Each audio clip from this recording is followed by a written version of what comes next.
everyone, it's Road Dog Does Politics here, back with another video. I hope you're all well. Today I wanted to talk about a massive topic which is discussed quite often.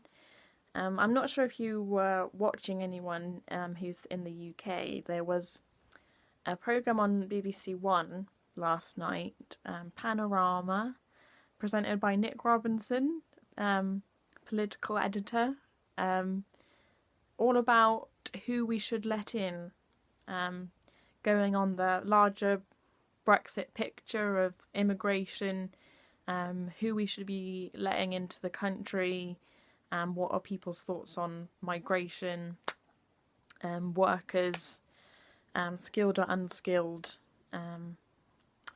all talking to people who are based in Mansfield, which is sort of Midlands sort of area, and Mansfield was a town in the referendum who voted around 70% to leave the EU. So obviously you're going to get quite a few people who disagreed with the amount of immigrants coming to the country, would probably have quite strong viewpoints on what they thought about foreign people, and obviously it being the BBC, it was fairly one-sided towards the Remain perspective, and so there were a number of people who were vox popped on the street by Nick Robinson saying, you know, who do you want to be let into the country? Okay, so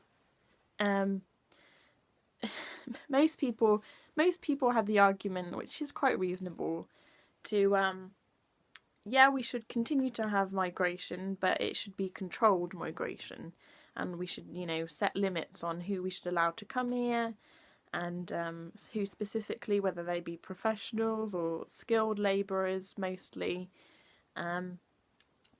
which, you know, on the face of it sounds quite reasonable. So newsflash, don't know if you knew this already, but we can already control our immigration. We can already do that through being an EU member.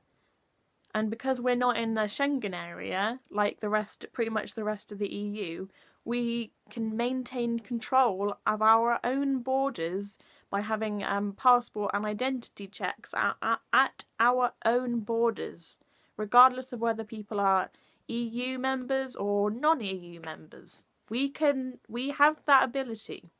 Okay, so just putting it out there. Ever since we were a member of the EU, we have the ability to control our immigration, pretty much, and who comes here. And based on European Parliament and Council directives, we can basically repatriate EU nationals who stay here for 3 months, and if by that time they don't have a job and aren't paying taxes or whatever, and aren't contributing, we have the power to send them back. But we haven't been doing that for whatever reason. I have no idea. We haven't been doing that, so then it feeds into the whole there are too many immigrants here and why can't we get rid of them debate. So the idea and the rhetoric that's been really pushed by the media that EU migration is a really terrible thing, it's bad for the economy. Oh, look, they're going to come over in their bus loads, they're going to swamp us, they're swarms, they're like roaches floating in the Mediterranean. What are we going to do with them all? We just don't have any space, we've got enough people. I think that to an extent is pushing quite a dangerous message, and I think it really fuels the levels of hate crime that have gone up in this country ever since the referendum. So in light of that, I've got some stats here that at least attempt to frame EU immigration in a good way, because I think largely, I know it's a mixed bag, yeah, but I've got some stats from a paper that was published in 2014 that studied specifically immigration to the UK. So between 2000 and 2011, it says here that the EU arrivals made a net contribution of around £20 billion to the UK economy up until 2011.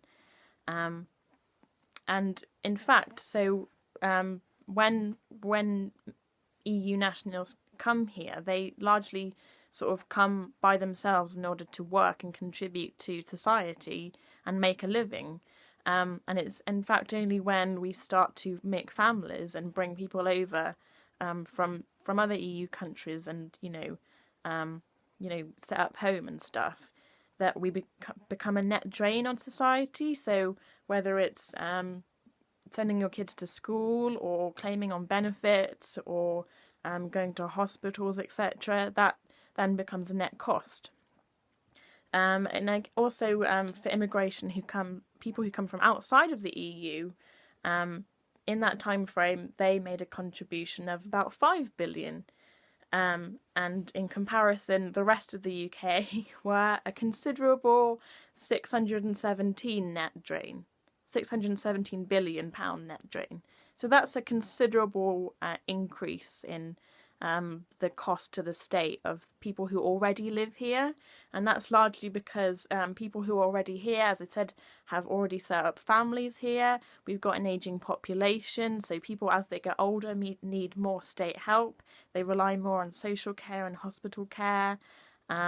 People, like, as I said, send their kids to different schools, benefits, etc. So that understandably would mean a bigger increase in the amount that people who already live here, white, indigenous people included, cost more for the state, basically. For example, people who came here in the year 2000, they are 43% less likely to claim on benefits. They are 7% less likely to receive social housing and are typically better educated. So I guess, and that's EU migration. So I guess if you wanted to make an argument to pinpoint why immigration is a net cost, you could, if you wanted to, blame people from the rest of the world coming here, since they've got further to travel if they want to go home after retiring. So they're more likely to stay in the UK as opposed to travelling back to Africa or Asia or wherever they live.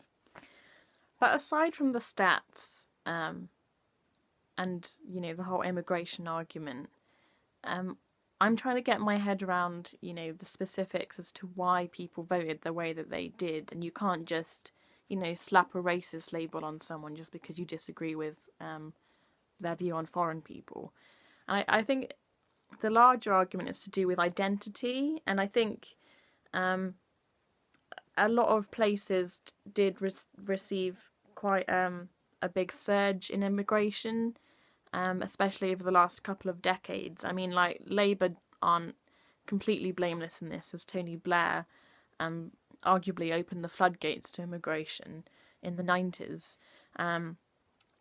So I think you could make the argument for people experiencing culture shocks, and there was a guy on the programme last night that was pointing out how he walked down the street and couldn't hear any people speaking English because the large majority were Polish people. And he's like, oh, I'm not a racist, but... And I think we have to get away from, calling people racist just for pointing out problems with immigration.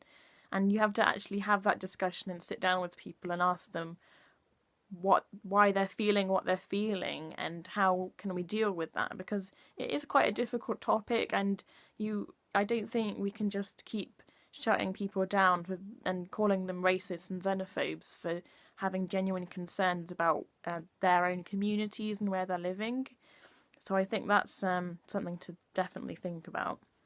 But that said, I think largely immigration is very good for this country, and to say that we should just stop it altogether or get rid of the people that we don't like, I think that is quite bigoted and that is quite xenophobic, and people should really, before they make decisions, just really let themselves be informed of the facts. And to a large degree, and I will say this because I think it did play a massive role, I think people who voted in the referendum just voted in complete ignorance of what the bigger picture of immigration was about.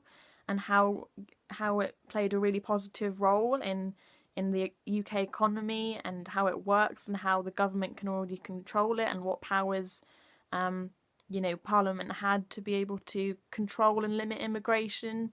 I just really think that people really weren't informed enough in order to make an informed vote to leave the EU, and what the implications and ramifications of making that vote would be eventually. And as you can see, if you've been looking at the news over the past 2 years, which I'm sure you have, Brexit is a complete and utter mess, and no one knows what they want, and people think we can just cherry pick and mix and have our cake and eat it, which isn't the case. And I just think that people really should be more informed of the facts, and just know more about what it is that we're voting for, and just know about the world, and inform yourself about people, and movement and traffic of different cultures and communities, etc. I think that would be so much better, because we're moving towards quite a bigoted and xenophobic climate where the media is pushing this hatred of the other, which is really unhealthy. This video's gone on for ages, so if you've got any thoughts, I'd love to hear from you. Please put your comments down here, and I will try and reply. And in the meantime, don't forget to subscribe to my channel, and I'll see you guys soon. Bye.